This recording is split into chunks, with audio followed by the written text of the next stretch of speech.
추르마루가 이제 히에토라를 보면서 그 얘기하는 모습이 뭔가 히데토라가 이제 이런 짓을 나한테 했다, 눈을 생명을 주는 대신 눈을 파고 뭐 그런 사람이다 뭐 하고 질책하는 것도 물론 있겠지만 그 와중에도 그런 자기에 대한 반성이 있는 것 같다는 생각이 들었어요. 그 정도로 객관적일 수 있다는 그 자세 자체에서 자기 반성하는 냄새가 나서 그 자기 반성이 아무래도 그 히데토라의 마음을 부순 게 아닐까. 맞아. 그거를 진짜로 자기는 그런 거를 모르고 이제까지 살아왔는데 눈먼 이 장인은 한순간에 깨친 거죠. 그치. 그리고 프로서의 그런 장면 촬영 기법들이 참 눈에 많이 띄는데 이제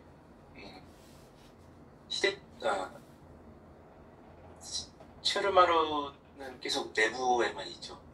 카에데도 계속 내부에만 있고 근데 마지막에 추르마루는 스를 따라 나가기는 하지만 나갔다가 길을 잃죠. 네. 뭔가 스에는 처음부터 야외에만 있는 인물로 이제 카에데랑 많이 비교를 하더라고요. 그래서 카에데는 복수의 화신이고 스에는 뭐 용서의 화신이다 뭐 이런 식으로 얘기하는 것 같은데 그러면서 이제 근데 오히려 이제 카에데는 나 자신의 내면의 어떤 상처에 대한 복수를 외향적으로 그냥 하는 사람인 거고 그 복수도 참 인상적이었던 게 뭔가 자기를 자기까지 파멸시키는 그런 복수였기 때문에 약간 버글러리의 물동원 같은 그런 사람이 떠올랐고 모든 걸 다 잃은 사람의 어떤 슬픔 같은 것들이 있긴 하니까 근데 이제 추르마루나 스에 같은 경우는 확실히 스에는 좀 자신의 그 문제를 회피하면서 외부로 나돌긴 했지만 추르마루 같은 경우는 내부에서 자신의 그런 어떤 옥수심을 갖고 있지만 아직 그 옥수심을 갖고 있지만 자신의 알을 깨고 뭔가 나아가는 듯한 나는 피리를 불겠다 뭔가 내일 지구가 멸망하더라도 약간 사과나무를 심겠다는 그런 모습을 보여줘서 오히려 히데토라가 이제 내부에서 외부로 뛰쳐나가면서 광기처럼 미치게 되는데 약간 외부가 그런 느낌인 것 같아요. 광야 혹은 미치는 공간 그런 혼란스러움의 공간으로 약간 상정이 되는 것 같아요. 그리고 내부는 어떤 담대한 결정하는 뭔가 카에데 같은 경우는 한치 흐트러짐이 없잖아요. 결정이 있어서 이미 자신의 목표가 설정이 돼 있으니까 추르마루는 목표가 설정이 없음에도 그 자신의 일상에 있어서 흐트러짐이 없게 하려고 노력을 했던 거. 뭔가 결국에는 추르마루도 거기에 나가게 되지만 뭔가 그런 장치들 자체가 굉장히 인상 깊었던 게 하나하나 카메라 샷에 의미가 있다는 것 자체가 이제 캐릭터 자체에 집중하는 게 아니라 뭔가 캐릭터들이 어디에 있었고 무슨 말을 했고 그것 자체가 그 캐릭터의 의미를 정해준다는 거. 캐릭터가 의미를 정해주는 게 아니라 주변 상황이 캐릭터를 정해준다는 거. 그런 점에서 좋았던 것 같아요. 히데토라가 광야에 있을 때도 참 뭔가 이 외향과 실제라고 아까 얘기를 했었잖아요. 외향과 실제는 네, 문제 계속 부닥치긴 한데 이건 또 다른 얘기인 것 같긴 한데 근데 그래도 외향과 실제가 결국에는 깨달음이라는 이제 어떤 커다란 문제에 직면했을 때 아니면 뭔가 절체절명의 위기에 이제 직면했을 때는 광기 형태로 나타난다는 생각이 들거든요. 광기나 약간 햄릿에서처럼 햄릿에서 이제 뭐 햄릿에서 맨 처음에 외향과 실제에 대한 얘기가 전 외향과 실제라고 하면은 무조건 햄릿 얘기가 떠올라요. 그쵸, 시밍. 네, 쌤하고 이디스라는 뭐 심리사 너 되게 겉으로다가 햄릿이 되게 너 되게 슬퍼 보여 쌤 하지만 햄릿은 no, they, it is 이제 실제입니다 이렇게 하면서 상복 같은 그런 나를 보여주는 그런 상복 같은 것들이 나를 대변해주는 게 아니라 진짜로 슬프다고 얘기를 하는데 그런 외향과 실제의 문제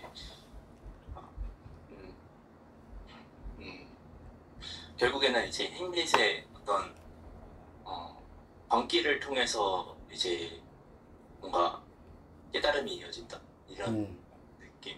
히데토라한테도 써서 이제 배치라는 영화에서 이제 그 아카마라는 주인공의 친구가 이제 광기를 통해서 어떻게 보면 우정과 그런 진실에 대해서 깨달음을 얻는 것처럼 히데토라도 약간 광기를 통해서 그런 과정을 거치는 것 같아요. 템릿도 마찬가지고 그런 광기와 같은 그런 혼돈스러운 그런 것들이 야외의 어떤 광야, 야외 그리고 그 야외가 그런 혼란스러움을 상징하는 것 같기도 하고 이게 하늘에 맞닿아 있어서 그런가 주인공이 하늘에 맞닿아 있는 정도에 따라서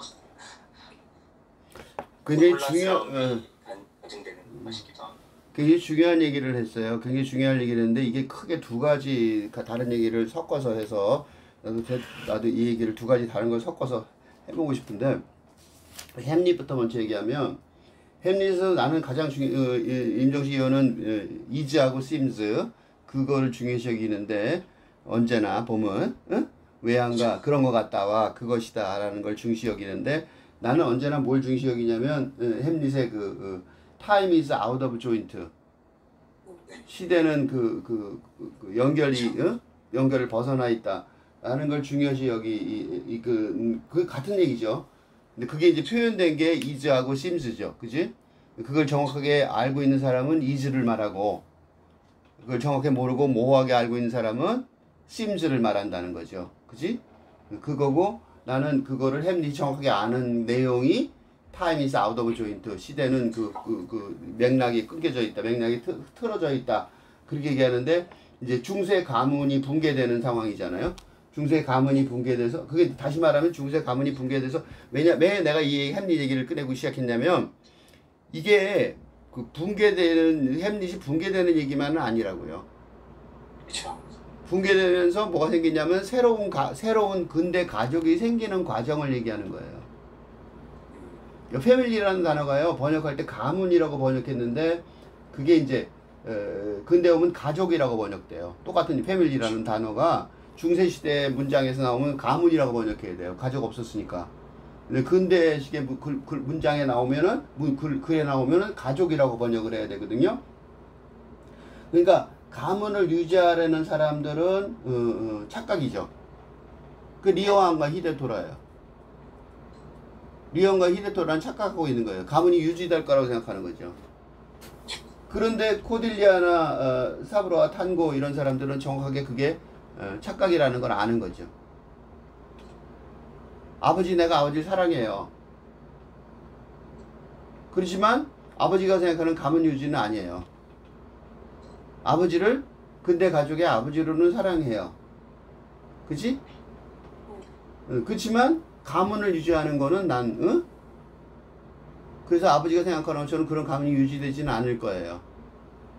라고 얘기하는 거예요. 그러니까 물론 하나는 전국 시대지만 사실은 근대 시대를 빗대서 보여주는 거죠. 그지? 왜냐면 언제나처럼 시대 전환의 상황에서는 구시대 체제는 안에서 붕괴될 거란 말이죠. 그죠? 내파할 거라고. 당연히 구시대는 뭉그러지겠죠. 그게 어떻게 나타나냐면 형제들이 자연스럽게 배신하고 불신하고 서로 싸우니까. 그지? 자기 가정만 중요한 거야. 자기 가정만 중요하니까 형제들하고 싸우는 거야. 제일 웃긴 게 뭐냐면 그 큰아들 지로 그 부인이요. 그 남자 사랑하지도 않아요, 남편. 그렇죠. 근데 그 남편은요, 그 사랑하는 부인의 가족을 위해서, 자기 그 핵가족을 위해서, 그치? 싸우고 있는 거예요. 아, 남동생은 더해요, 그 동생은. 지로. 자기 부인이 따로 있잖아. 낭만적 사랑을 하는 거야. 기회대를. 그리고 핵가족을 새롭게 만들려고 있지, 형을 죽여요. 가문하고 아무 관계도 없어. 그러니까 가문이 이미 내 배에서 깨져버린 거예요. 기회는 뭐냐? 이 남자가 낭만적 사랑을 하는 줄 알고, 그러니까 갑옷 입고 나타나, 형의 갑옷을 입고 나타나잖아요. 맞아. 낭만적, 나 멋있지? 이런 거지. 근데 기회대가 있죠. 카에대가 그걸 그냥 순식간에 파악해요. 그 여자 도사죠. 여우예요, 여우. 순식간에 파악해요. 아, 요 남자 나를 낭만적으로 사랑하는구나를 깨달아요. 그러니까 그걸 이용해서 콱 잡잖아요. 그 가문은 이미 없는 거야. 그 대화 속에. 누구도 가문 얘기 안 하고 있어요. 그러니까 이미 가문은 없어졌어. 응? 아버지가 생각한 가문은 그 자식들 행동하는 거 보면 아예 없다니까요. 햄릿이 미친 게 아니라 미친 척해요. 그치? 그래서 햄릿의 그 미친 거를 양광이라고 그래. 양광. 내가 요 얘기를 하려고 왔는데, 그러니까 이게요, 겉으로는 어때요? 겉으로는 되게 혼란스러워요. 근데 내부엔 뭐가 있어요? 질서가 있어요. 햄릿도 그렇고 리어왕도 그렇고 난도 그래요. 카오스가 아니라, 제목은 카오스인데 그거를, 그러니까 시밍한 겉부분만 보면, 응? 겉부분만 보면, 외양만 보면 카오스 같아요. 난 같아요. 근데 실제를 들여다보면 카오스 이론이에요. 물리학의 카오스 이론은 뭔지 아세요? 물리학의 카오스 이론이 뭐냐면, 하나의 공식이요, 계속해서 적용되면 카오스 같은 모습이 나타나는 거예요. 그러니까 예를 들면 우리나라 그 서해안을 쳐다보면 그 리아시스만이라고 그러죠. 꾸불꾸불한 거. 그게 꾸불꾸불한 게 카오스가 아니에요. 카오스 이론에 따르면 첫 번째 조그만 그 꾸불꾸불한 게 있어요. 그걸 복제해서 계속 발전시키면 그런 카오스처럼 보이는 모양이 나오는 거예요. 그게 카오스 이론이에요. 그러니까 카오스처럼 보이지만 겉으로. 그래서 아까 질서 얘기한 거예요. 추르마르의 자기 반성이 중요한 이유이기도 해요. 감독의 의도라고 얘기를 했잖아요. 임정식 의원이. 그게 맞는 거예요. 그게요, 도널드 리치가 뭐라 그랬냐면, 그 강석주 교수의 말의 인용인데, 제 인용인데, 철저하게 잘 구성된 체계를 보여주고 있으며, 수많은 상징과 은유로 가득 차 있다는 것이다. 그러니까 아무렇게나 그림 모양이 아니라고. 그거를 강석주 교수는 뭐라고 번역하냐면, 다시 번역을 하냐면 그 말을, 구로사와는 아이러니컬하게도 혼란스러운 현실을 표현하기 위해서 너무도 섬세하게 잘 짜인 체계와 구조를 사용하고 있다. 이렇게 말하고 있어요. 둘 다 그렇게만 얘기하고 현실적으로 어떤 건지 설명을 안 해서 내가 그 설명을 해야 될 것 같아서 그 설명을 하려고 그러는 거예요. 그러니까 구로사와는 허무주의적이고 비관적이 아니에요. 차라리 냉정할 정도로 객관적이에요. 그러니까 탈근대 시대의 진정한 도래, 체제의 실질적인 구축을 하기 위해서 할 수 없이 근대의 난경, 다중위기의 의식이 먼저 선행돼야 되잖아요. 그래 혁명이 오잖아. 혁명은 으스스하다고. 다 부서지고 아무것도 안 남으니까. 그 부서진 잔해 위에서 다시, 그러니까 지금 시대가 다시 만들어지는 거죠. 그러니까 내용은 혼란스러운데요. 그지? 형식은 질서가 있어요. 내용은요, 현실이고 클로즈업된 주인공의 얘기 같아요. 그래서 관객이 몰입해서 보는 얘기 같아요. 우리가 지금 계속 그 갈등을 느끼는 이유가 그거예요. 우리는 추르마르 얘기하면 추르마르에 몰입해서 얘기해요. 그지? 맞아. 그리고 추르마르를 마음속에 클로즈업 한단 말이죠. 그지? 그 추르마르 현실을 받아들여요. 근데 현실은 어떤지 아세요? 맨 마지막 장면 좀 보세요. 롱샷. 멀리서. 맞아. 그 절벽 위에, 오도갈 때부터 떨어져 죽기 직전에 있는 그 모습. 잔인한 현실 인식이죠. 관찰자로서의 잔인한 현실 인식을 보여주는 게 영화 감독이라. 이게 얼마나 웃기냐면요. 이 그 영화를 그 대본을 보니까, 영어로 된 대본 보니까요, 번호가 붙어 있어요. 시퀀스에. 번호에 눈길이 갔어요. 193번까지 번호가 딱 붙어 있어서 그대로 찍은 거예요. 그러니까 기가 막힌 질서가 있는 거죠. 그치? 혼란을 혼란스럽게 찍은 게 아니에요. 너무나 정확하게 보고 찍은 거라고. 그래서 무슨 생각이 났냐면 T.S. 엘리엇의 황무지의 마지막 네 번째 그 결론 파트에서, 응? 황무지를 뒤로 하고 낚시를 하면서 뭐라고 그러냐면, 아주 의미 있는 작은 땅이, 응? 갖고 와야겠다. 의미 있는 작은 땅이라도 만들어야겠다. 그런 얘기를 해요. 응? 의미 있는 작은 시작을 해야 된다는 거죠. 응? 그 의미 있는 작은 시작은 질서 있는 모습일 가능성이 높아요. 그치? 새로운 세상을 만드는 거니까. 그죠? 그러니까 이 란이 케오스가 아니에요. 케오스라고 말하는 거는 구로사와 아키라 감독의 잘못이 아니에요. 전국시대 옛날 역사가 구로사와 아키라의 감독의 잘못은 아니잖아요. 조상님들이 그렇게 무식하게 싸운 거지. 그치? 근데 그걸 갖다가 왜 거기다 갖다 비교했느냐? 거기서 뭐라고 할 말이 있어서 그랬던 거지. 그 할 말을 어느 정도 완성시켰다고 만족했기 때문에 구로사와 아키라 감독도 자기의 최고의 영화라고 말했던 것 같고, 그때 이후에 그 시네이스트하고 인터뷰까지 했잖아요. 뭔가 자부심이 생긴 거야. 그래갖고 역사에 남을 인터뷰도 하나 남겨놓고 우리로 하여금 들어올 길을 열어준 거라고 여겨져요.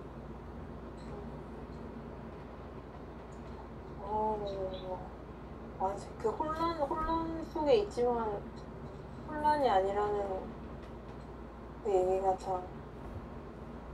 왜냐면 그러니까 혼란도 또 두 가지로 나뉘는 거잖아요. 근데 이제 이 영화에서도 사실 악몽이라는 얘기가 두 번 나오는데 이제 첫 번째는 이제 히데토라가 악몽을 꿔서 파티 장면에서 갑자기 천마가 들고 나타나서 이런 악몽을 꿨는데 말이야 이렇게 얘기하는 그 메마른 들녘에서 혼자 아무리 누구를 불러봐도 대답이 돌아오지 않았다는 그 악몽이 있고, 진짜 꾼 악몽이 있고, 그리고 두 번째는 이제 사부로가 그 히데토라를 이제 드디어 구하러 와서 만났을 때 만난 장면에서 히데토라한테 이제 그 사부로가 그렇게 얘기해요.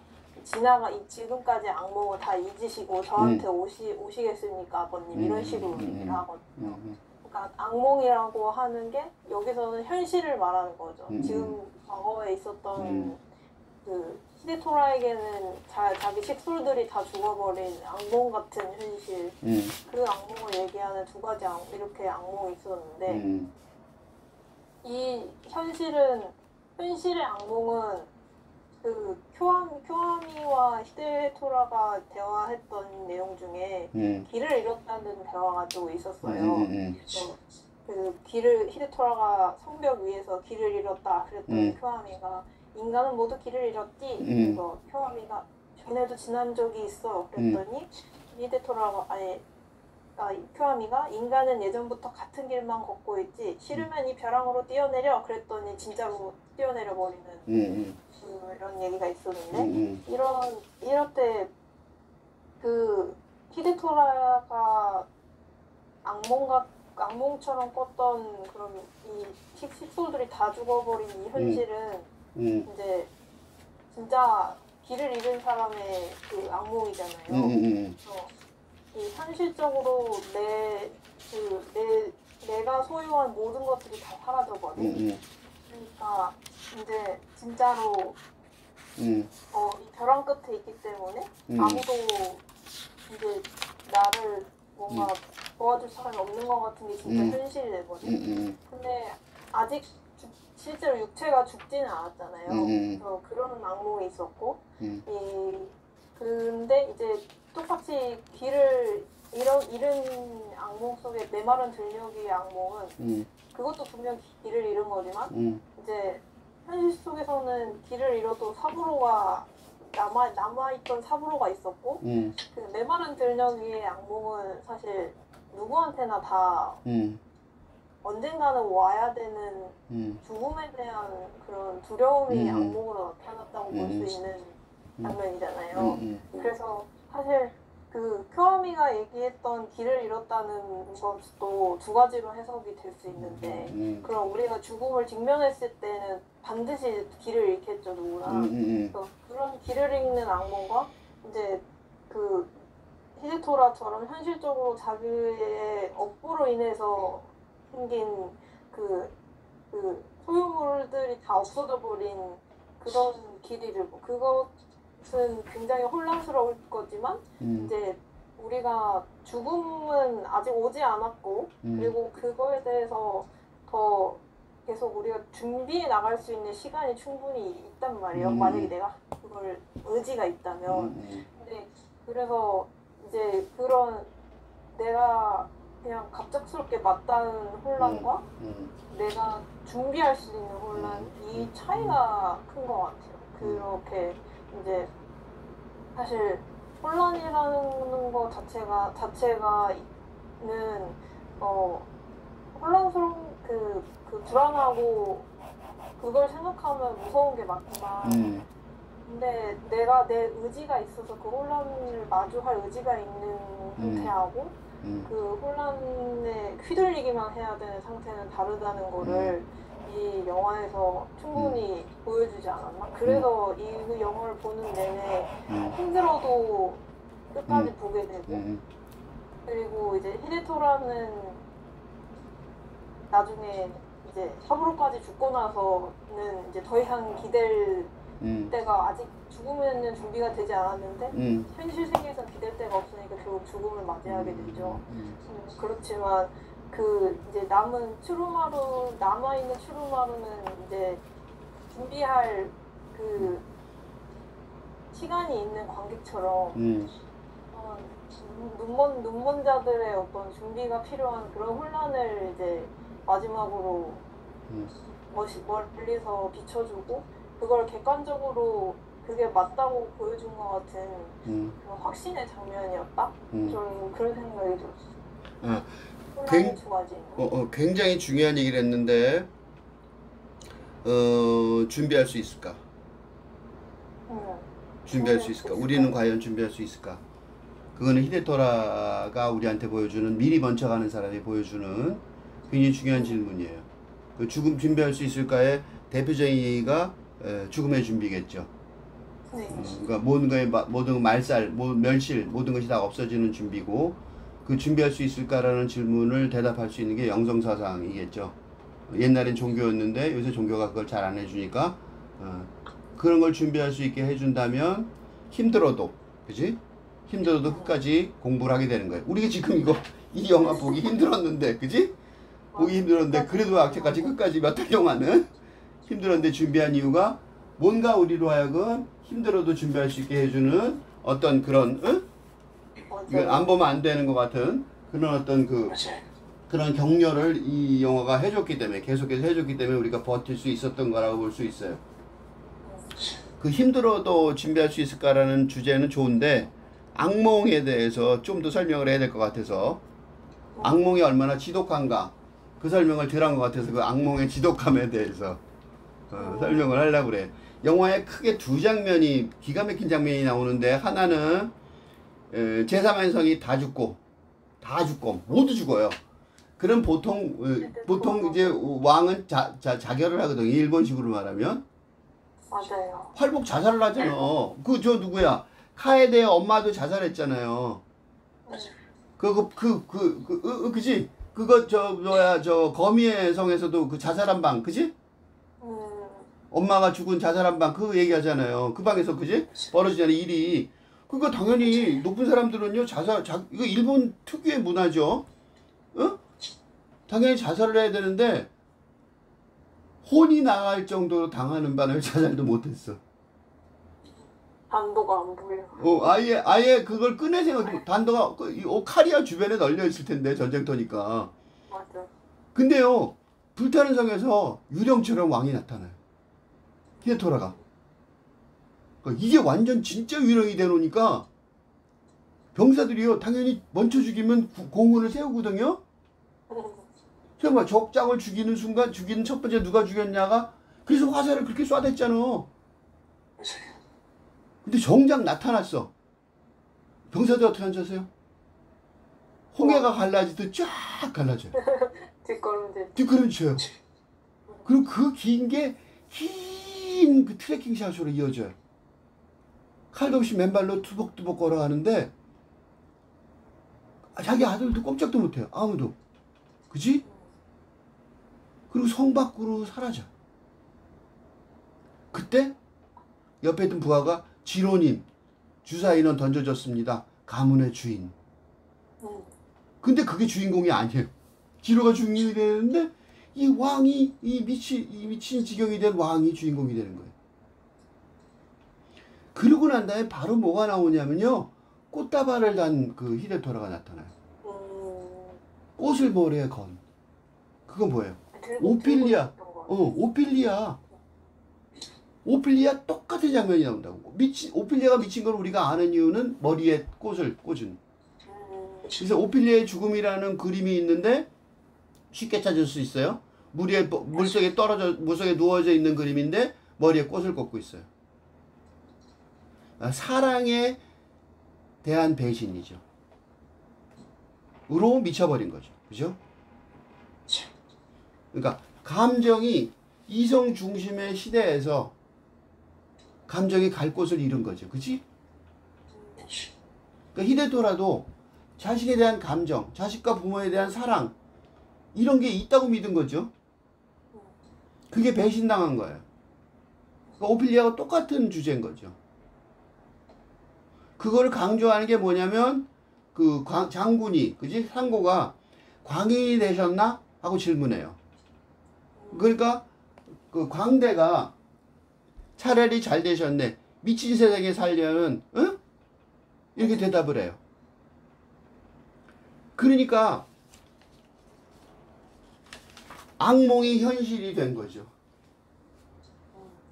그지? 악몽이 현실이 된 거예요. 그러니까 우리가 악몽이라고 아까 이은지 위원이 마음이 착해서 부드럽게 얘기했지만 지독한 현실인 거죠.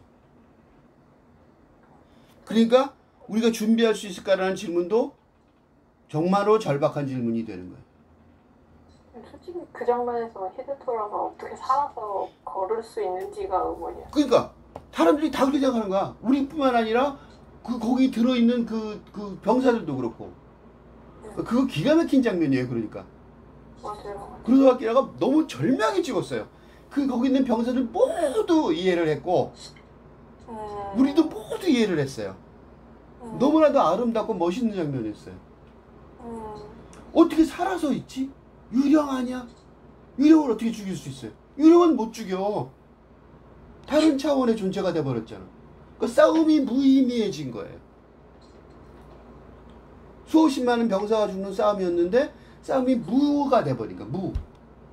무의미해진 거예요. 인간 세상은 그렇게 악몽인 거죠. 지독한 경쟁 속에 살았는데 결국은 죽음이 현실화된 거예요. 죽음이 눈앞에서 걷고 있는 거예요. 악몽이라는 게 그런 거죠. 그치? 악령이라는 영이라는 게 그런 거죠. 죽음이 눈앞에서 걷고 있는 거야. 죽음을 어떻게 또 죽일 수 있냐고. 그러니까 다 어떻게 해요? 멍하니 쳐다보고 나가니까 아무 일도 없던 것처럼 현실에 발언해. 당신이 주인이 됐다. 이렇게 발언한다고. 아무것도 안 본 거 주신 거지. 봤는데. 분명히 눈에서 봤잖아. 그 엄청난 일을 봤는데. 그지? 전쟁의 결과 승리인데. 네네. 근데 모두 다 뭔지 알아요? 모두 다 안 본 척 하는 거야. 맞아. 유령을 봤으니까. 살아있는 유령을 봤으니까. 그게 악몽의 현실화예요. 악몽의 영화화. 그래서 아들이 나중에 사부로가 악몽을 겪었다 그럴 때 그 악몽을 말하는 거예요. 그지? 그리고 못 살겠네. 죽지 않고는 못 사는 거지. 결국은 죽을 수밖에 없는 거죠. 그지?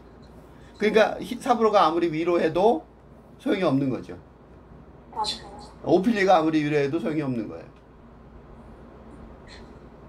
응? 이게 네, 약간 광기라는 게 처음부터 이 외양과 실제를 자꾸 얘기하는 게 이 사람이 그게 있잖아요. 히데토라가 이제 파티 중에 잤어요. 잤는데 이제 자식들은 말하죠. 이제 아 저거 사부로가 망언을 해서 자는 척 하시는 게야.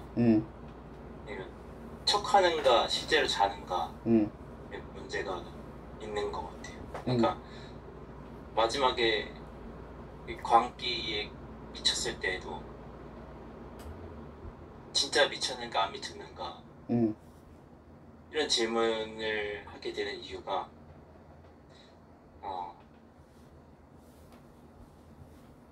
이걸 안다고 해서 막을 수 있나? 그죠? 준비할 수 있는가에 문제가 있는 거죠. 아까 얘기했던 죽음이 온다고 해서 운명이 오는데 이걸 방 안의 코끼리를 직시한다고 해서 내가 마주할 수 있는가? 아니면 그래서 제정신으로 광기를 마주하는 거죠. 그게 진짜 악몽인 것 같아요. 미쳤는가 안 미쳤는가 누군가가 교화미가 계속 확인하기도 하잖아요. 왕관도 씌우고 야 히데토라 바보야 하면서 얘기를 하는데도 진짜 미친 것처럼 행동하니까 교화미가 진짜 미쳤구나 하는 걸 인정하게 되는데 근데 그런 거랑 상관없이 미치든 안 미치든 알든 모르든 자든 안 자든 간에 준비할 수 있는가 뭔가 이 질문이 있는 것 같은데 그거요. 그래서 지금 조금 전에 한 얘기요. 아까 내가 한 얘기를 이어져 가는 건데 나도 또 이어져서 할 얘기가 있어요. 악몽이 진짜 눈앞에 보인 적이 있어요. 우리한테. 언제냐면요. 이게 영화의 명장면인데 이정욱 감독이 가장 영화적이고 뛰어난 장면이라고 말한 부분이 있어요. 제3의 성을 공격할 때요. 대사가 이렇게 나와요. 그야말로 막 공격을 하니까 아들 둘이 공격을 하니까 이쪽에 병사들 몇 명 없죠. 그러니까 그야말로 지옥입니다. 이렇게 얘기도 하고 인간의 악업 아수라의 풍경입니다. 수라도의 풍경입니다. 대낮의 꿈처럼 현실감이 없고 갑자기 근데 그런 식의 상황이 되는 거예요. 그러다가요. 갑자기 빵 하고 소리가 들려요. 전쟁 소리가. 그 전에는 전쟁이 났는데 사운드를 없애버린다니까? 사운드를 없애다가 갑자기 사운드가 생긴 게 언제냐면 동생이 형을 죽이라고 그러죠. 형이 죽잖아. 같이 뒤에서 뒤에서 화살 맞아 죽은 맞아요. 거죠.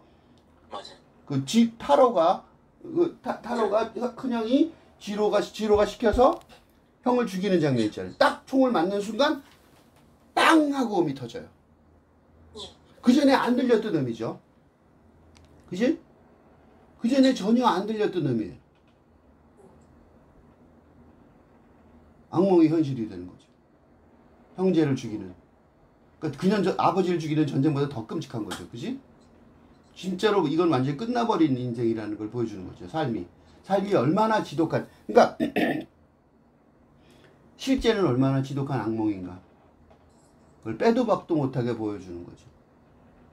그지?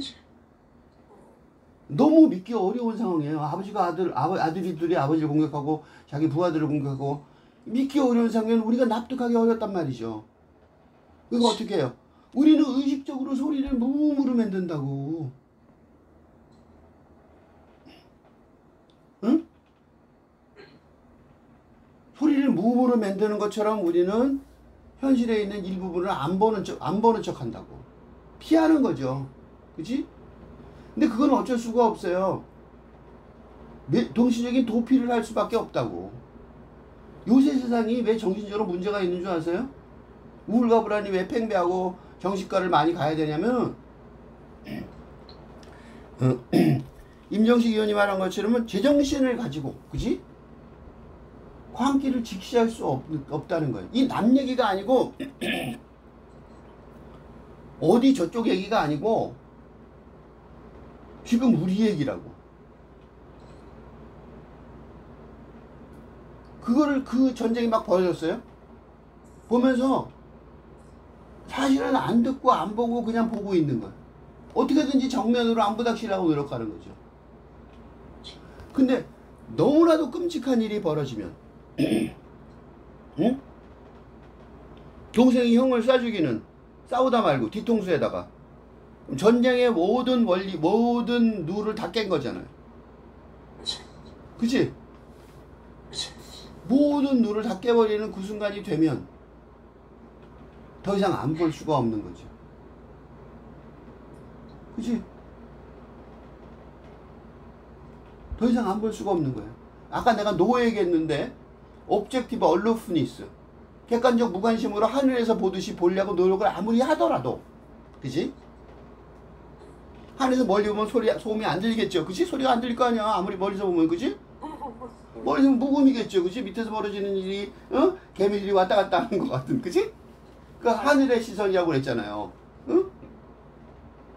아무리 그렇더라도 너무나도 지독한, 예를 들면 이게 지금 저 영화니까 이렇게 얘기해줘. 나 안 보려고 노력해. 그죠? 나 현실에 안 보려고 노력해. 근데 어느 날 나를 누가 때렸어. 육체적으로 가격이 왔잖아. 더 이상 안 볼 수 없잖아. 그치? 맞아요. 그치? 내가 이제 상징적으로 말한 거야. 육체적으로 누가 때리겠어. 그치? 안 볼 수가 없는 거야. 안 볼 수가 없다고요. 악몽은 현실이에요. 악몽이라고 이름을 붙임으로써 현실이 아닌 것처럼 말하면 안 된다고. 그게 구로사와 아키라 감독의 좋은 점이에요. 중요한 점이라고. 응? 우리를 붙잡아서 꽉 붙잡아갖고 봐! 이런 거지. 눈을 어디로 돌려? 여기를 딱 똑바로 보라니까? 이거지. 그죠? 그 얘기를 하고 있는 거예요. 그래서 이 감독이 되게, 난 되게 고마웠어요. 이런 영화 찍기가 참으로 어렵죠. 그죠? 관객을 엄청나게 지독하게 불편하게 하면서 그 지독하게 불편하게 하는데 그걸 돈 내고 들어와서 보게 해야 되는 건, 그치? 그건 보통 노력이 아닌 거예요. 정말로 대단한 감독 아니면 할 수가 없는 거죠. 그거를 해낸 거라고 생각이 들어서 아주 놀랍다는 생각이 들었어요. 요즘 사람들이 영화관 가서 일부러, 그러니까 비극을 찾아다니는 것도 그런 준비 작업 중에 하나가 아닐까 하는 생각이 들었어요.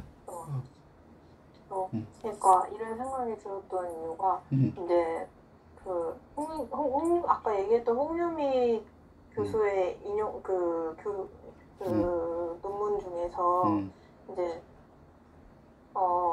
문바의 지적 것처럼 제인 영화한 건데 오늘날의 교실, 영화, TV, 극장, 관광 사업에서 셰익스피어가 어떻게 기능했으며 그의 문화적 권위가 지난 400년간 어떻게 과거를 구축해 왔는지가 새로운 비판들의 주제가 되었다라고 했는데 이제 그 셰익스피어의 4대 비극은 너무나도 유명하고 모르는 사람이 없을 정도로 이제 권위 있는 작품으로 이미 인정을 받은 작품들인데 근데 이제 그런 400년간 과거를 구축해 온 건 사실이지만 근데 이제 그 셰익스피어의 권위가 앞으로도 계속 이어질 것인가 그러니까 그게 셰익스피어를 버리자라는 말은 절대 아니고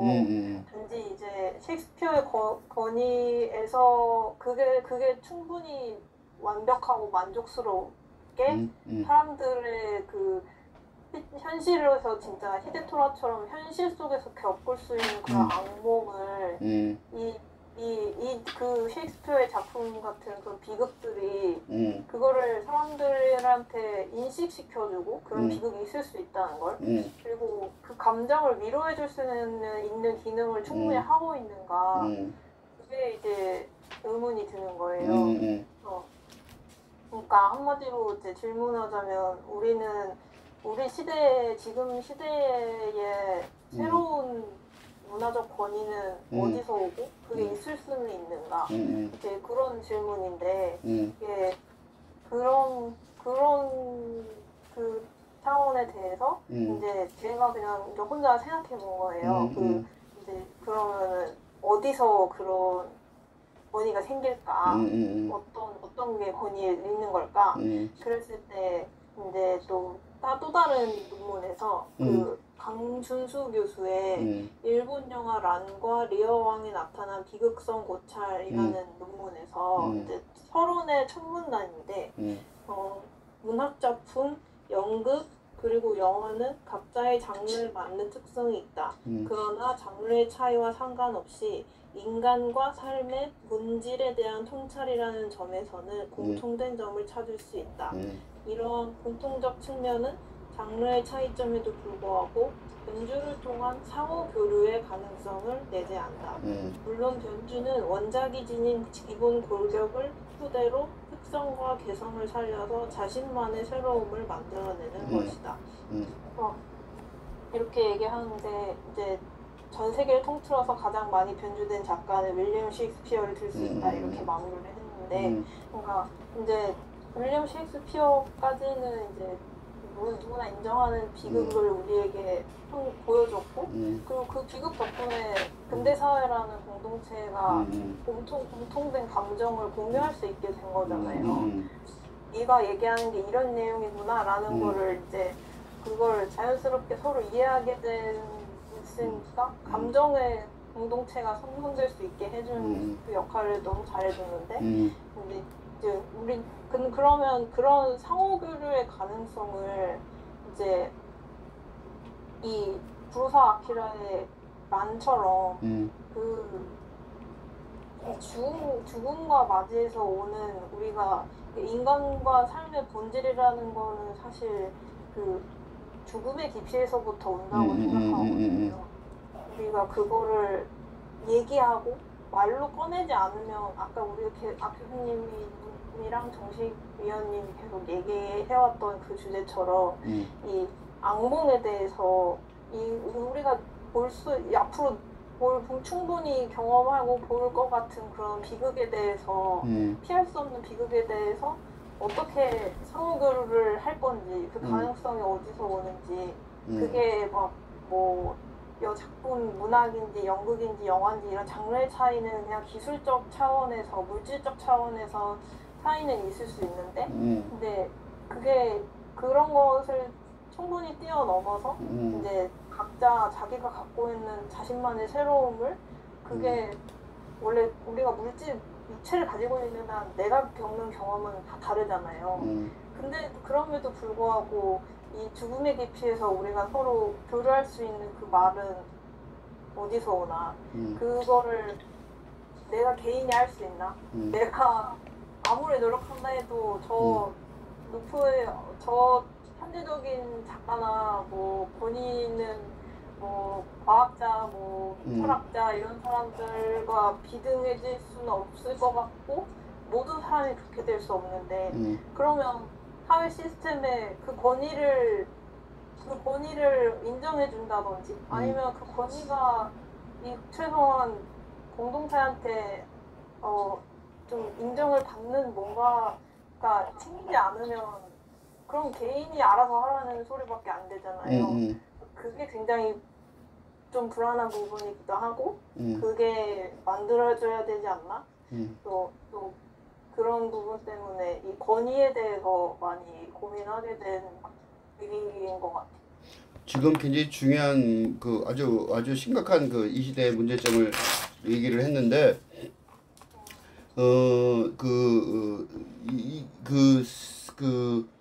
영화관이 종교의 부속 시설이다라는 데는 동의해요. 그러니까 새로운 종교, 탈근대 종교의 부속 시설이다. 영화관이 성당은 아직 아니고 그렇지만 굉장히 중요한 부속 시설인 것 같은 느낌은 들어요.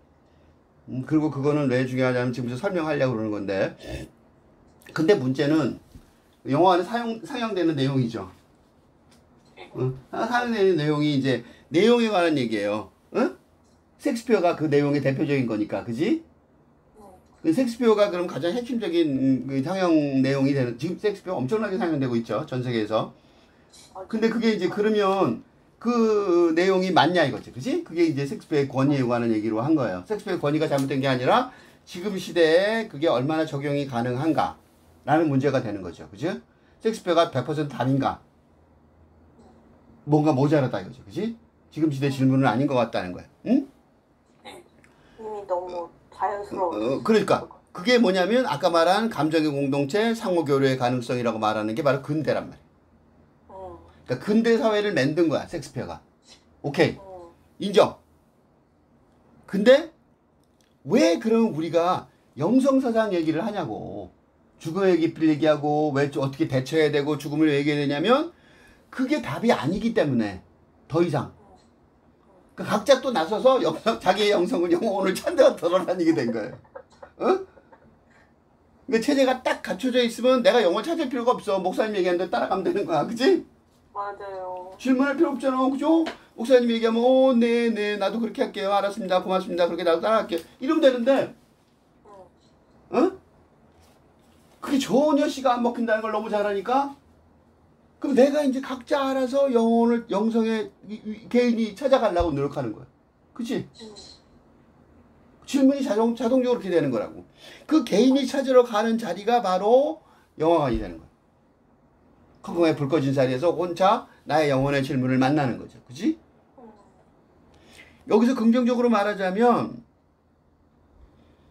이 영성사상의 노력이 나는 개인이 할 수 있다고 믿어요. 1인 혁명이 가능하다고 믿어요.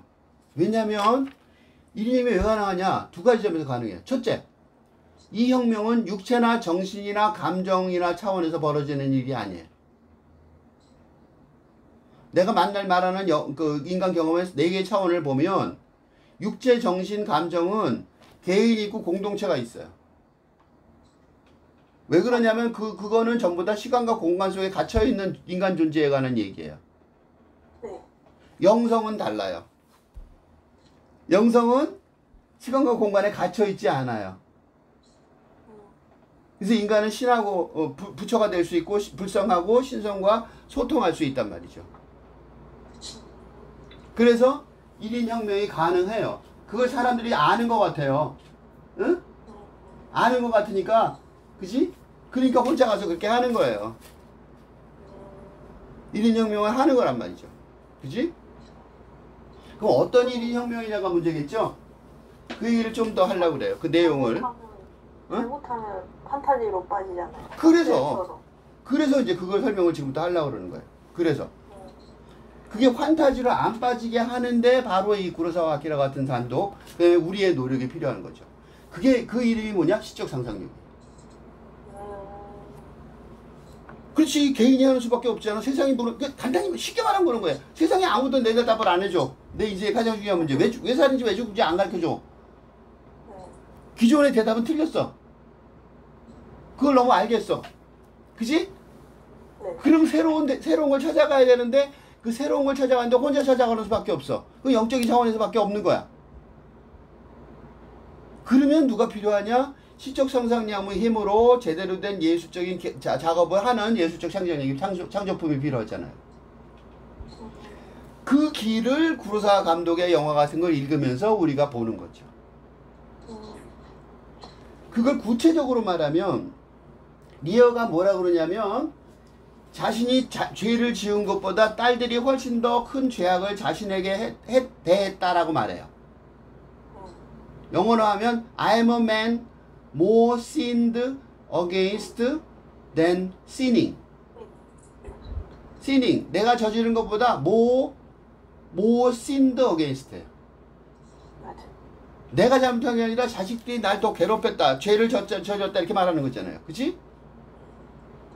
그게 리오 왕이었어요. 그거를 구로사와 아키라 자리에 들어오면 자식들이 아니라 누가 죄를 더 많이 진 것 같아요? 아버지. 그치? 아버지가 아니라 누구예요?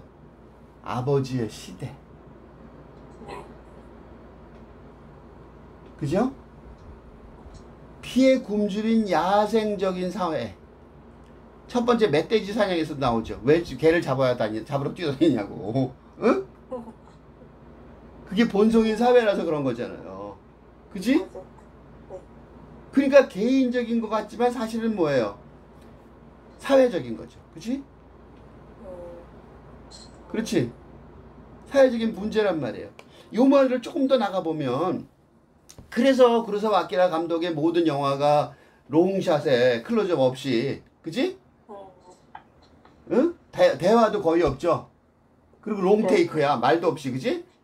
그런 식으로 인물을 배경 속에 집어넣는 이유가 있는 거죠. 그거를 마지막으로 요걸 이론적으로 정리해보면 뭐냐면요. 들레즈. 우리가 다른 영화 공부할 때 이 들레즈에 그걸 이용했었는데, The Given of a Question이라는 용어가 있어요. 맞아요. The Given of a Question. 옛날에 한번 이 용어 썼는데, 그러니까. 전제된 질문? 전제된 질문. 전제된 질문. 그러니까 질문인데 주어진 질문인 거야. 무슨 소리냐면, 섹스피어가 뭐라고 하냐면 딜레즈가 섹스피어를 분석하면서 딜레즈가 뭐라고 하냐면 섹스피어 분석하면서 구로사와를 분석을 한다고. 그래서 무슨 얘기하냐면 SA 공식을 얘기해. SA 공식. S가 뭐냐면 시츄에이션, 상황이란 말이에요. 섹스피어 보면요 앞에는요 아무 사건도 안 벌어질 것처럼 쭉 지나가요. 햄릿도 그렇죠.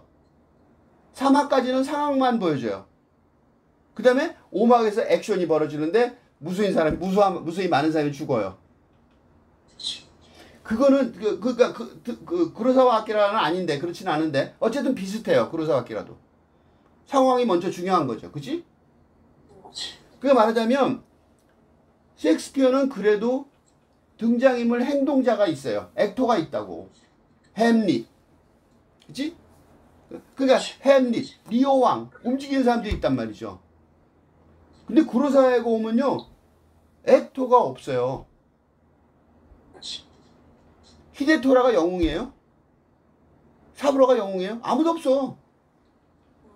그래서 우리가 혼란스러운 잡을 수가 없는 거예요. 주인공의 자격, 그치? 이 주인공의 자격이요 계속해서 바뀌어왔어요. 옛날에는요 내가 그 인간 경험의 4단계를 보면 육체, 정신, 감정, 그 다음에 영성 그랬잖아요. 영성. 네. 육체로 영웅인 시대가 있었어요. 아서왕. 아서왕 이야기. 아서왕은 어떻게 왕이 되는 줄 아세요? 바위에 칼이 꽂혀 있어요. 아무도 못 뽑았어. 왕이야. 근데 뽑으면 진짜 그대로야. 그걸 뽑았어. 그래서 왕이 된 거야. 그게 아서왕이야. 아이 헤라클레스는 아니에요? 헤라클레스 뭐야? 무식이죠, 무식이. 그치? 무식하게 힘만 세네요. 육체가 영웅이었던 시절이 있다고, 인류한테는. 그치? 신화의 시대죠. 그 다음에 정신이 영웅이었던 시대.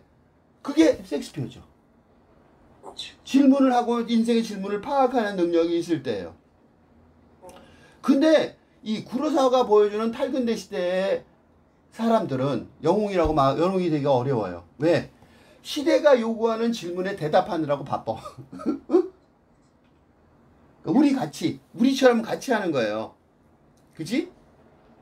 7인의 사무라이라는 아주 구로사와 아키라 감독의 엄청나게 유명한 영화 있죠. 그것 때문에 미국의 서부 영화 장르가 바뀌었죠. 완전히 그것 때문에 사실은 구로사와 아키라를 미국 감독들이 좋아하고, 그치? 그래서 이 영화도 찍었죠. 돈 많이 내주는 바람에 미국 자본이 많이 들어와서 그 존경에 만든 게 바로 시린의 사무라이라는 영화거든요. 그걸로 인해서 마카로니 웨스턴이 생겨요. 황야의 7인이니 뭐 이런 아주 세상을 영화계를 바꿨는데, 시린의 사무라이에 보면요 주인공이 누구냐고. 거기도 주인공 없어요. 맞아. 그냥 마을의 부닥친 문제를 풀려고 노력하는데 거기 있는 모든 그 사람들은 주인공이 아니라 근근히 그 문제를 겨우 풀고 그 다음에 어떻게 해요? 클린트 이스트처럼 끝난 다음에 슬슬이 돌아가는 거예요. 영웅으로 사는 게 아니라. 그죠? 그러니까 대답을 하나 했잖아요. 대답을. 그죠? 이은지 질문한 대답이 하나잖아. 그치? 이런 혁명이 가능하다니까? 단 뭐만 안 하면 돼? 영웅이 되려고만 안 하면 돼요. 영웅이 안 된다. 쓸쓸히 돌아가는 황야에 쓸쓸히 돌아가는 클린트 이스트처럼 이 시대가 같이 문제를 푸는데, 그 문제는 어떤 차원에서 풀어야 돼요? 영적인 차원에서 풀어야 돼요. 그러니까 뭘로 풀어야 돼요? 시적 상상력으로 풀어야 돼요. 그럼 이 시대의 영웅은 어디 있어요? 여기에 있어. 우리 얘기하는 데 있어요. 이 시대의 영웅은 극장에 있고, 이 시대의 영웅은 이해하게 하는, 지금 토론하는 데 있고, 이 시대의 영웅은 문학작품 속에 있는 거예요. 왜냐? 우리 인류는 더 이상 물질적인 문명의 발전에 구애되지 않는단 말이죠. 정신혁명, 본성혁명, 영성혁명이 더 중요하단 말이에요. 그 혁명은 우리가 지금까지 익숙했던 프랑스 혁명 같은 걸로 안 된단 말이죠. 그렇죠? 네. 그래서 죽음의 아니면 운명 같은데 준비할 수 있는가 뭔가 라는 그런 희망적인 생각 아래에서 뭔가 영화의 힘에 대해서 잠시 얘기하자면, 뭐 조커 같은 영화를 보면은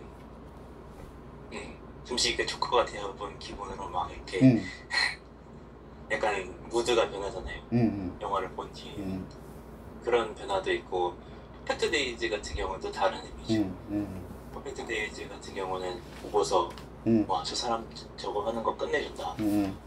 하늘 보거나 뭐 사진을 찍거나 뭐 글을 읽거나 그런 일상 하나하나들이 힘내주고 그것들이 되게 내 일상에 들어왔으면 좋겠다. 내 일상도 그렇게 좀 변화했으면 좋겠다 라는 그런 습관을 형성하게 하기도 하고. 근데 란 같은 경우는 좀 진짜 또 차원이 다른 문제인데,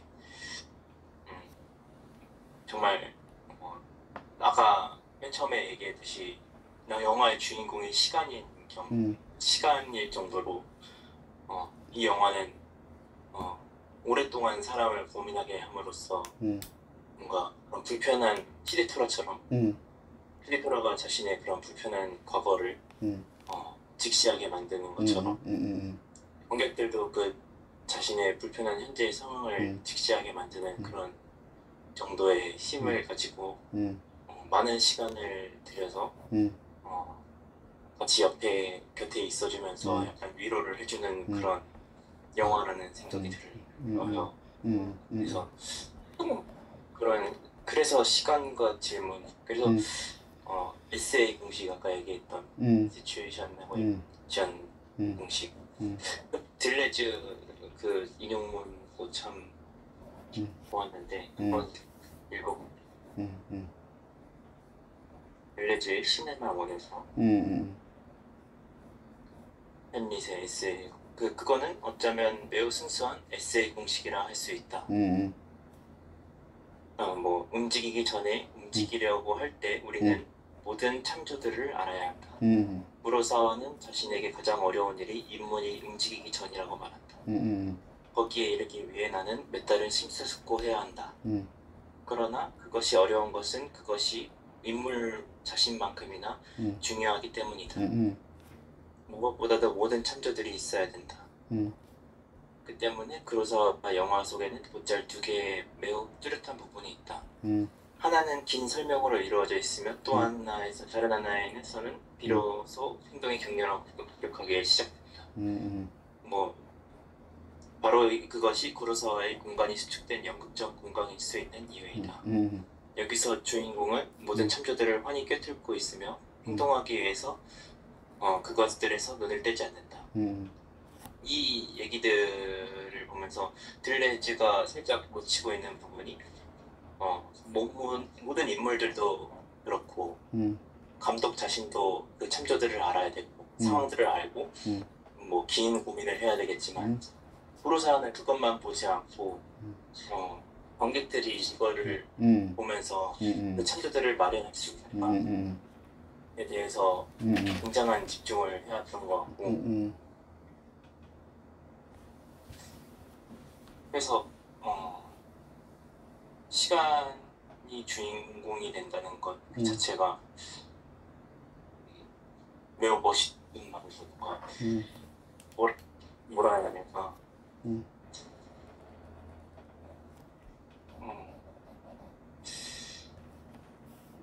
자체에 대해서 계속 고민하고 이렇게 토론하는 것 자체가 그리고 토론하기 위해서 준비했던 시간들 자체가 굉장히 의미 있었던 시간들이었던 것 같아요. 뭔가 결과는 조금 아쉬울 수 있지만 그냥 그 과정 자체가 뭔가 되게 행복했다. 뭔가 그런 느낌이 드는 것 같아요. 구로사와라는 일을 보면서 그 란을 같이 느끼면서 지금 거의 결론처럼 얘기했는데 결론 좀 더 한 번 더 하고 거의 결론처럼 정리를 했어요. 근데 굉장히 좋은 얘기를 했어요.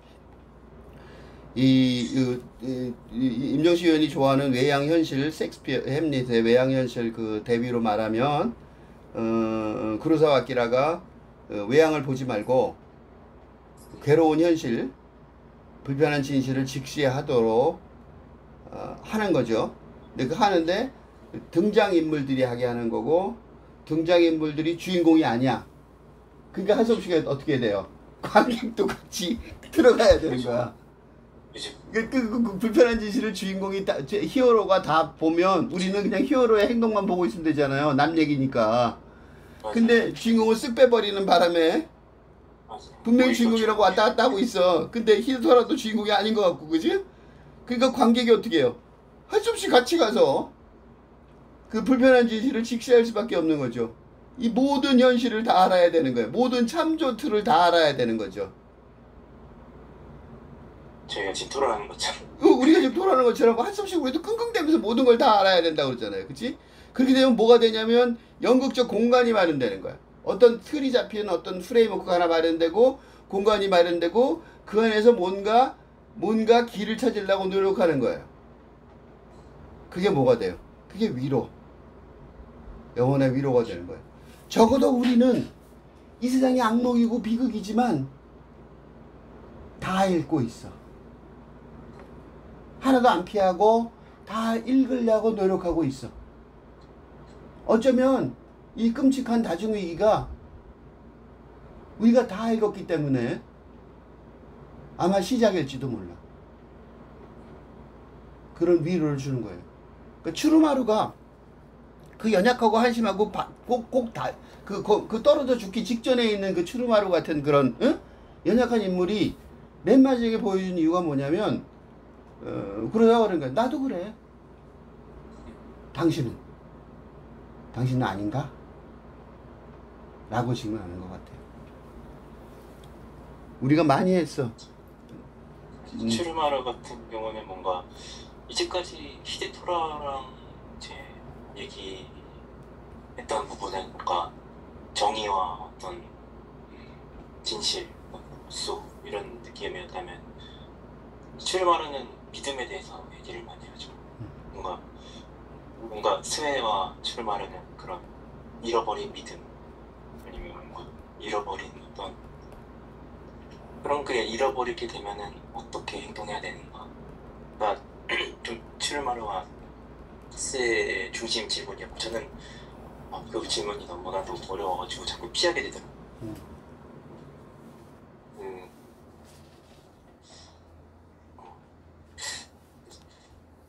이 영화 속에서 그 둘이 사실 해석이 잘 안 됐어요. 그리고 무엇보다도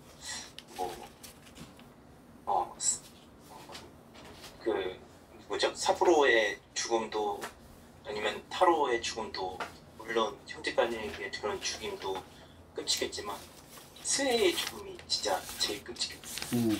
뭔가 그래서 하이데가 피해자잖아요.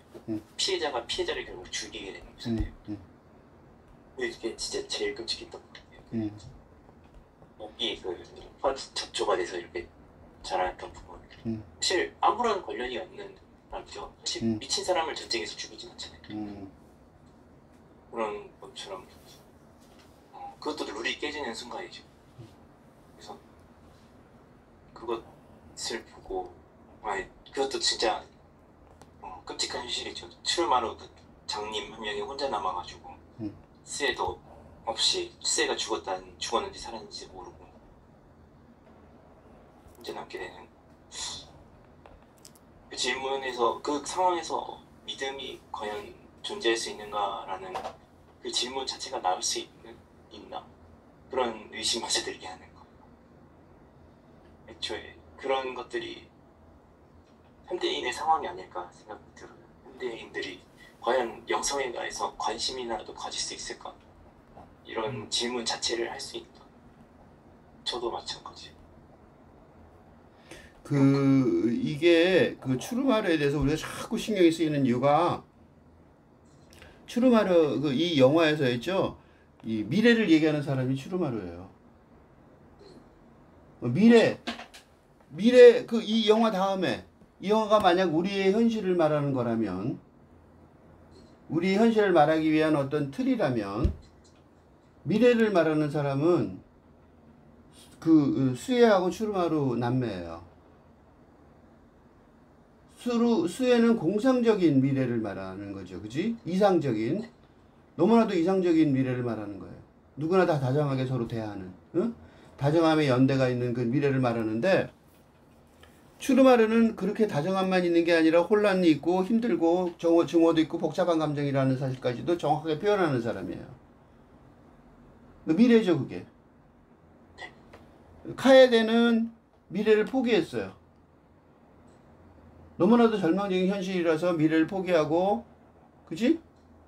자기 남편이 죽었는데도 너무나도 절망적이니까 남편이 죽은 동생하고도 또 같이 지낼 수 있는 거예요. 완전히 절망해버려서 그런 거예요. 그 자살의 한 형태로 정한 거죠. 그치?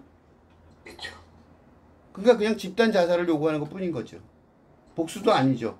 그러니까 복수는 집단 자살일 뿐이잖아요. 그치?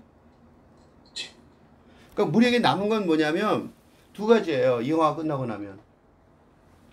코딜리아의 사랑 같은 사부로의 지혜가 이상적으로 남아있는데 그건 생각의 차원이고 상상의 차원이죠. 그지? 현실의 차원에서는 추르마르가 남아있는 거죠. 그지? 추르마르가 남아있어서 추르마르처럼 더듬거리고 해나갈 수밖에 없겠죠. 하지만 추르마르한테는 스웨의 다정함이 남아있으니까. 그치? 스웨의 다정함 가지고 어떻게 살아갈지는 잘 모르겠지만 그럼에도 불구하고 우리는 추르마르 구로사와 아키라 감독이 제시하는 추르마르 그 사람이 남아있는 사람이잖아요. 그 사람은 우리가 동의를 하게 되고 그러면 그 미래가 어떻게 될지는 우리도 똑같이 모르니까 공감을 하게 되는 거죠. 이제 정리를 할까요? 네, 저는 마지막 발언으로 탄고를 한 번만 얘기하고 끝내려고 합니다. 네? 왜냐면 탄고 탄고 그 드라마 있잖아요. 예, 예. 왜냐면 한국가 이제 얘기한 것 중에 그런 대사가 있어요. 생각한 대로 솔직하게 말한 죄로 생각한 대로 솔직하게 말을 한 것뿐인데 이렇게 됐다고. 그러니까 솔직한 대화라는 것이 이제 우리가 사용하는 일상 용어로는 이제 소용이 없는 거죠. 그래서 저희가 얘기했던 그 시적 상상력이 이제 이 상고 같은 능력 있는 보좌관, 그리고 제일 충실하고 성실한 보좌관한테 이기 때문에 더욱 필요한 능력이 이제 상상력인데, 근데 지금 저희가 사는 시대가 이 탐구는 무력으로 물론 능력이 있는 거지만 이제 우리 지금 이제 이 육체를 넘어서 정신 세계의 그 체계화가 잘 돼 있는 그때 시대에는 이제 그런 능력이 이제 지혜의 능력으로 밀고 나갈 수 있는 시대가 됐잖아요. 그러니까 이 탐구가 우리는 그래서 탐구는 탐구의 시대에서 능력이 있고 이제 우리는 우리의 시대에서 그런 능력이 특히 한국 사람들의 이 대학 입학 수준을 보면 굉장히 입학률을 보면 굉장히 다 뚫고 나갈 수 있는 힘이 충분히 다들 있다고 생각하거든요. 이 시대이기 때문에 오히려 더 그런 가능성이 있는 시대는 지금이라고 생각해요. 저는 그래서 일개 일반인일 뿐인 저 자신도 이렇게 영성 공부를 하고 있고 그리고 저는 운이 좋아서 이런 자리를 갖게 됐지만 주변에 점점 그런 자리를 원하는 사람이 늘고 있다고 생각하거든요. 실제로 영화관에 가면 그 영화관 입장객 수조차도 점점 증가하고 있는 게 보이고 예술 영화의 그 입장 수가 그리고 점점 히어로 영화는 망하고 있는 게 드러나고 있고 그런 증거가 구체적으로 있기 때문에 이제 이 지금처럼 충분히 그러니까 능력이 있는 지혜나 그런 지혜의 능력이 있다면 이제 그 힘으로 좀 더 내가 우리가 지금 상상력을 갖고 뚫고 나가야 되는 이 미래를 포기하지 않을 수 있는 힘이 충분히 있다고 믿게 됐어요. 그래서 사실 탐고가 이제 그런 밀고 나갈 수 있는 힘이 그 시대에 있던 사람이기 때문에 그래서 사부로가 이제 히데토라 옆에 있었어야지 왜 나를 감쌌냐고 이런 얘기를 할 정도로 탐고는 능력이 있었고 그리고 이제 탐고는 아마 히데토라가 없으면 사부로를 쫓아갈 생각을 했을지도 모른다는 생각이 들었어요. 배울 사람이 이제 다음 세대의 그 리더가 사부로일 테니까 그런 정도로 이제 그 탐고의 입장이 우리의 입장하고 아마 좀 제일 이제 그 능력을 좀 갖고 살 수 있는 충분히 그럴 능력이 있는 사람들이라고 믿게 해주는 인물이지 않나 그런 희망적인 마무리를 또 하게 됐습니다. 예, 여기까지입니다. 저는 이 영화를 보면서 계속 이제 잔상처럼 남아있는 기분이라는 게 뭔가 딜레즈 이 시네마원에서 이 말 있잖아요. 이해하지 못하는 자, 자기가 상황에 모든 주어진 소유를 소유한다고 믿고 이에 만족하기 때문에 급히 행동하는 자는 비참한 죽음으로 멸망할 것이다. 맞아. 이 말에 대한 어떤 기분, 이 느낌이 영화를 보면서 아니면 계속 공부하면서 계속 느껴졌던 것 같아요. 이거를 제대로 직시하지 않으면은 정말 비참한 죽음이 있을 것이다 라는 생각이 드니까 그만큼 뭔가 계속 알아내려고 노력하고 있었던 과정을 거치지 않았나 뭔가 근데 또 이번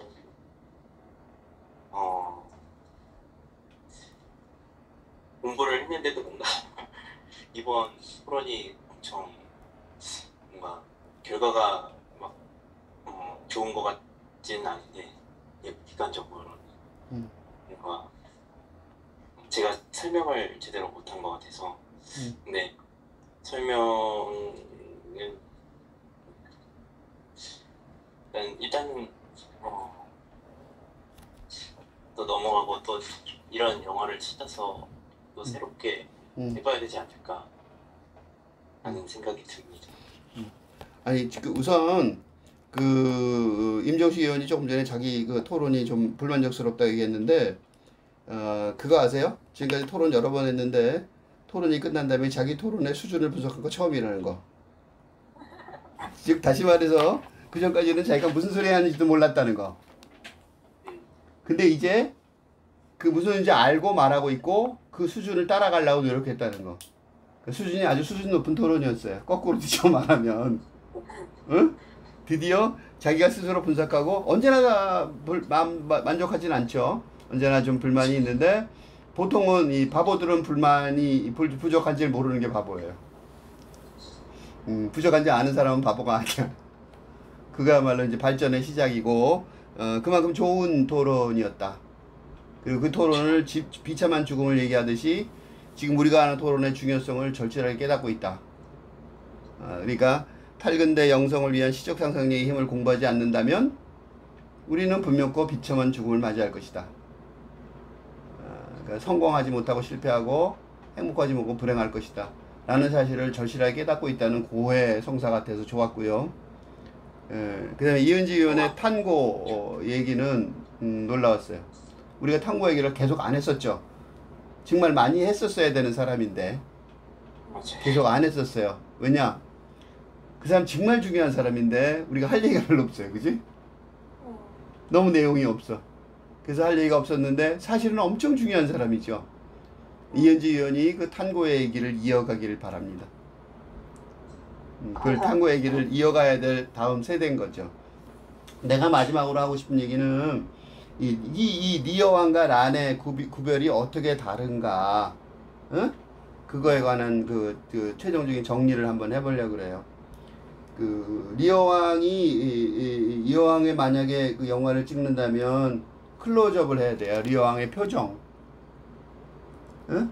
리어왕의 표정. 내가 이순재 선생님의 그 리어왕 그 마지막 연극 있죠.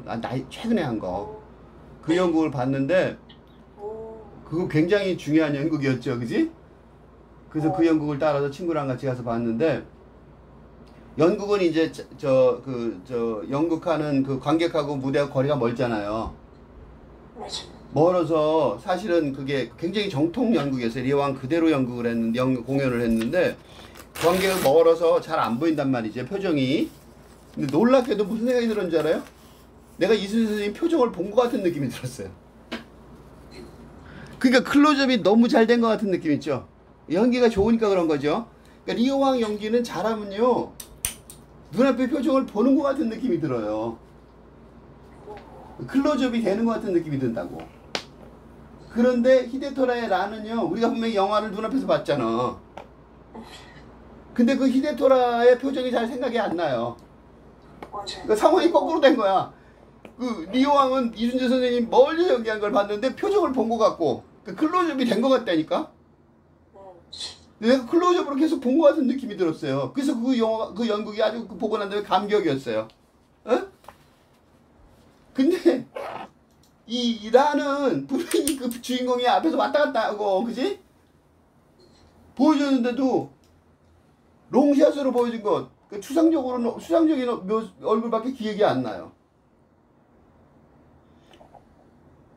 그래서 그게 어디에 더 뚜렷하게 드러나냐면 두 가지에 드러나는데 하나는 수어사이드 점프, 자살할 때 점프할 때.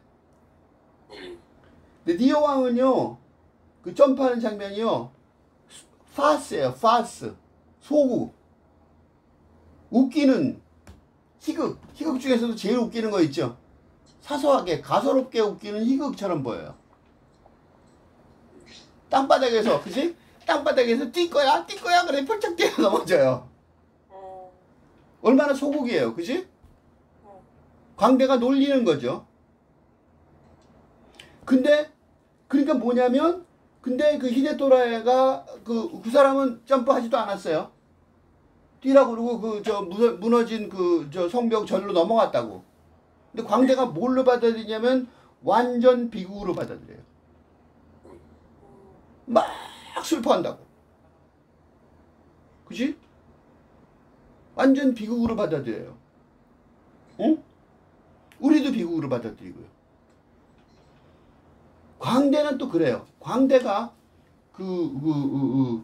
리어왕에서의 광대는요 지적인 중요성이 있어요. 그 홍승현 교수의 그 논문에. 그리고 란의 광대는 이모셔널한 동성애 그런 것도 있다고 했잖아요. 그런 정도로 다르단 말이죠. 응? 그 두 개의 리어왕과 란은요 어떻게 보면 굉장히 다르단 말이죠. 그 굉장히 다르게 뭐냐를 설명을 장석주 교수는 리어는 전통적인 서국 전통 비극의 주인공인 반면 히데토라는 비극적인 사회 현실의 한 희생자에 불과하다. 그래서 히데토라의 광기는 자식들에게 버림받은 한 개인의 광기라기보다 권력과 탐욕에 눈이 먼 사회 전체의 광기를 표현하는 수단으로 작용한다. 요렇게만 써 있어요. 그리고 더 자세하게 설명이 잘 안 돼 있는데 그걸 좀 더 설명해 보면요. 그게 이제 동양과 서양의 그 자연관, 개인관의 차이가 크게 드러나는 거죠.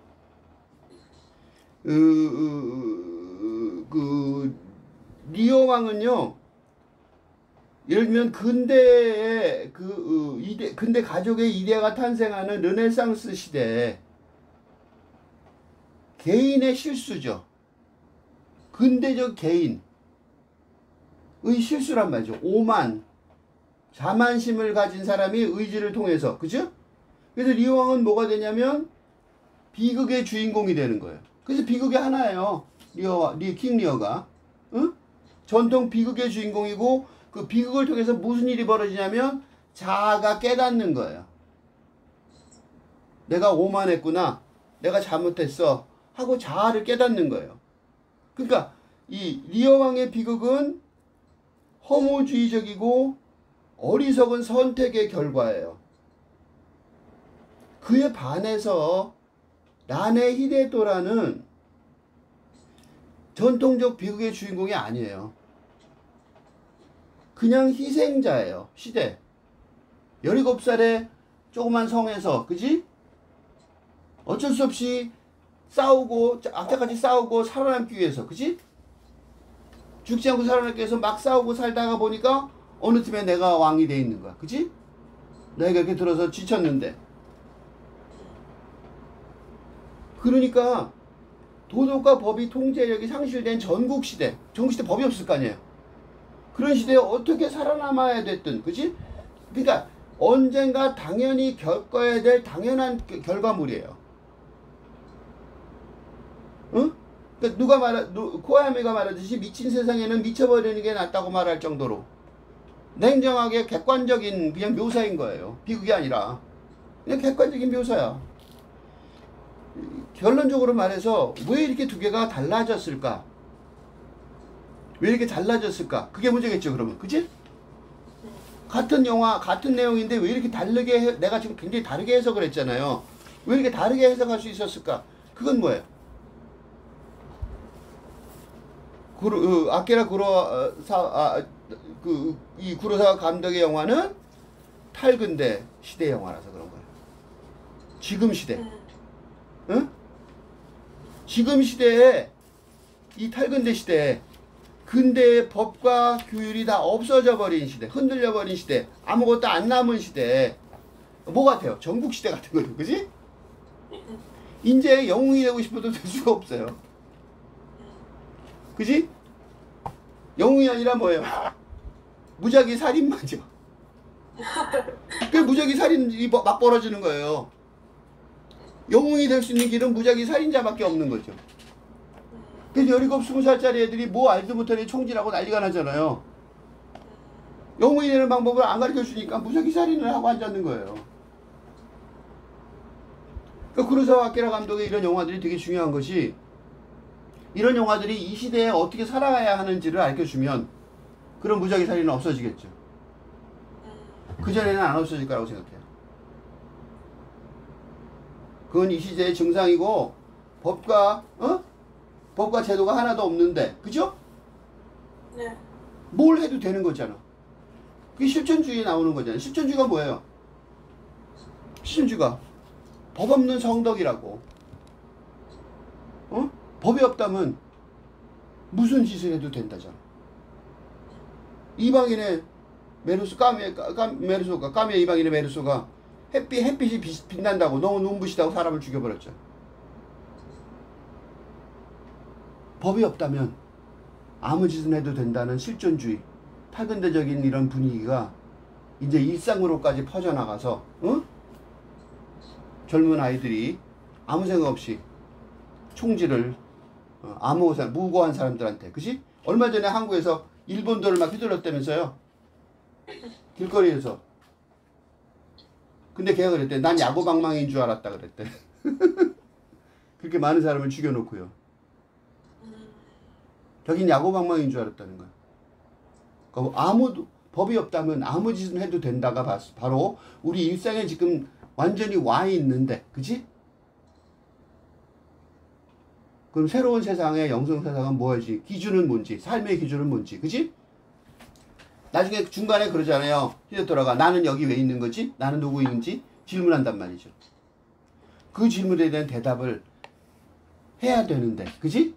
그것도 아주 구체적으로 청소년들도 알아들을 수 있는 구체적으로 해야 되는데 지금 현재 질문도 제대로 이루어지고 있지 않는단 말이죠. 않는 상황이란 말이에요. 그치? 우리가 지금 이 토론을 하고 있다는 사실은 뭘 뜻해요? 이 질문에 대해서 구체적인 공부도 거의 진행되고 있지 않다 라는 반증이기도 하단 말이죠. 바로 이런 이유로 나는 이런 토론이 되게 중요하다고 생각하고, 그리고 나는 솔직히 시간의 압박감을 느끼는 거예요. 왜 열심히 공부하냐? 심각하다. 그리고 이 문제에 대한 해답을 해야 되는데 구로사와 아키라도 1985년에 질문했고 이 뛰어난 사람도 그때부터 몇 년 안 지났잖아요. 그 사이에 언론 마련했어야 되는데 구로사와 아키라의 이 질문도 제대로 이해가 안 되고 있고, 그죠? 우리가 지금 정리하고 있는 판이잖아요. 그러니 이 문제, 지금 현실, 이게 추상적인 얘기가 아니라고 현실의 문제인데 이 현재에 대한 대답은 없어서 젊은이 무작위 살인을 하는 거 보면서 큰일 났다. 이 사람은 어떻게 하지? 라는 생각을 합니다.